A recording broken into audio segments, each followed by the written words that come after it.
Yan ang yummy paklay guys. Ayan. Luto na. Pwede na lantakan. Luto tayo ng paklay. Ayan yung mga sangkap paklay. Tapos, ayan. Atsal, loya, tsaka bawang at tsaka sibuyas. Tapos may tanglad pa at saka paminta. Yan yung toyo. Yung vinegar.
Guys, luto na ang ating paklay guys. Laman ng loob ng baka to guys.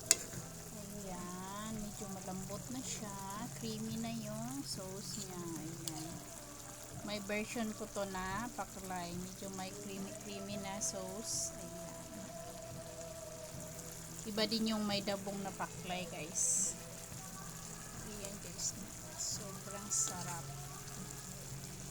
Ayan, thank you for watching guys. Huwag mong kalimutan mag-like, mag-comment, and follow. God bless you po.